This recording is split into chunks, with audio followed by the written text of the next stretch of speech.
السلام علیکم ناظرین اور سامعین۔ پوری دنیا میں ایسے لمحات آتے ہیں جنہوں نے فطرت کے قوانین کے خلاف ورزی کی، ایسے اعمال جنہوں نے خوف اور تعظیم کو متاثر کیا۔ سمندروں کی جدائی سے لے کر مردوں کے جی اٹھنے تک انبیاء اور مذہبی شخصیات کی کہانیاں ہمیں ایمان، استقامت اور الہی کی طاقت کے بارے میں گہرے سبق فراہم کرتی ہیں۔ دنیا کے ہر کونے میں یہ مقدس واقعات ہمیں یاد دلاتے ہیں کہ الہی صرف ایک تصور نہیں ہے بلکہ ایک فعال قوت ہے جو ہماری زندگیوں کو تشکیل دیتی ہے۔ اکثر ایسے طریقوں سے جنہیں الفاظ مکمل طور پر بیان نہیں کر سکتے، ان معجزاتی لمحات کے سفر میں ہمارے ساتھ شامل ہوں اور ان واقعات کو جانیں جو آج تک لاکھوں اور اربوں لوگوں کی حوصلہ افزائی اور رہنمائی کرتے چلے آ رہے ہیں۔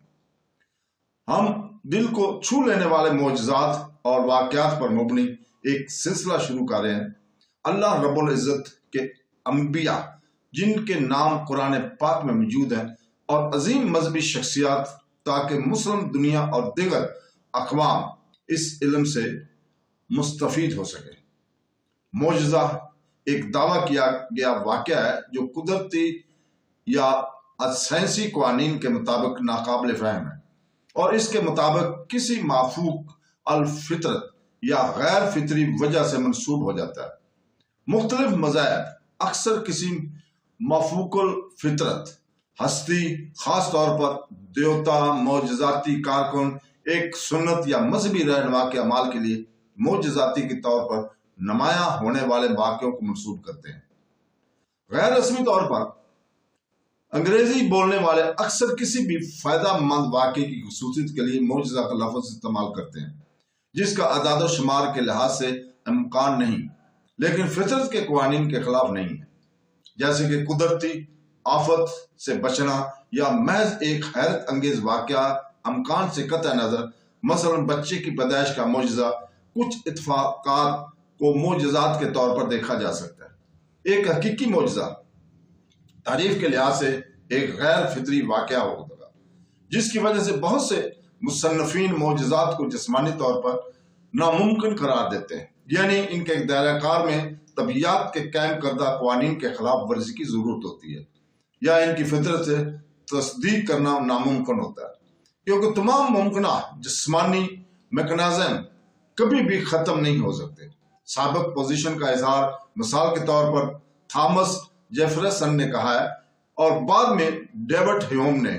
ماہرین الہیات عام طور پر کہتے ہیں کہ الہی پروڈیسن کے ساتھ خدا باقاعدگی سے فطرت کے ذریعے کام کرتا ہے، پھر بھی ایک خالق کے طور پر اس کے بغیر، اوپر یا اس کے خلاف بھی کام کر سکتا ہے۔ لفظ معجزہ عام طور پر کسی بھی فائدہ مند واقعہ کو بیان کرنے کے لیے استعمال ہوتا ہے جس کی تصدیق طبی طور پر ناممکن یا ممکن۔ کچھ لوگ معجزے کی تعریف خدا کی ایک کم عام قسم کی سرگرمی کے طور پر کرتے ہیں جس میں وہ لوگوں میں خوف اور تعجب پیدا کرتا ہے اور خود گواہی دیتا ہے۔ دنیا کے ساتھ خدا کے تعلق کا ایک خدا پرست نقطہ نظر ایک معجزہ کو دنیا میں خدا کے براہ راست مداخل کے طور پر بیان کرتا ہے۔ معجزہ ایک ایسا واقعہ ہے جس کا دعویٰ کیا جاتا ہے کہ فطرت کے معلوم قوانین کے ذریعے اس کی وضاحت نہیں کی گئی ہے۔ کسی واقعہ کو معجزہ کے طور پر درجہ بندی کرنے کے معیار مختلف ہوتے ہیں۔ اکثر مذہبی متن جیسا کہ بائبل یا قرآن یہ بتاتا ہے کہ ایک معجزہ ہوا ہے اور مومن اسے حقیقت کے طور پر قبول کر سکتے ہیں۔ ہندو مت میں معجزات روح کی آزادی کے اقساط پر مخصوص ہیں۔ ایک اہم مثال کرشنا کا ارجن پر نازل ہونا ہے، جس میں کرشنا نے ارجن کو مختصر اور معجزانہ طور پر اپنے کزنز کے خلاف جنگ میں دوبارہ شامل ہونے کے لیے قائل کیا تھا اور ارجن کو کائنات کی حقیقی وسعت اور کرشن کے اندر اس کی بقا کو دیکھنے کی طاقت دی، جس کے لیے الہی وزن کی ضرورت ہے۔ یہ ہندو افسانوں میں ایک عام صورت حال ہے جس میں ان کے بارے میں گواہی دینے پڑھنے والوں کی روحانی آزادی دلانے کے مقصد سے حیرت انگیز کام کیے جاتے ہیں۔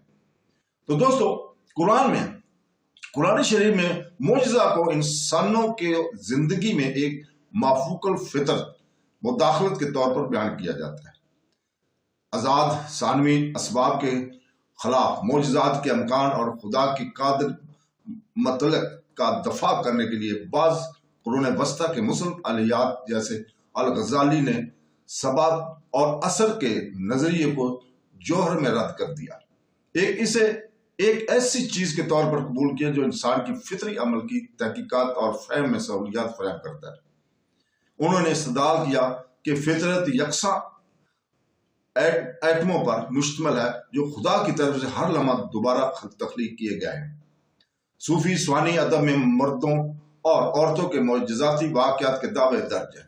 صوفی مقدس مردوں کے معجزانہ صلاحیت کے فراسہ، دعائیت، نظروں سے اوجھل ہونے کی صلاحیت، مکمل طور پر پوشیدہ ہو جانے اور ہر روز خارجی بنانے کی مشق شامل ہے۔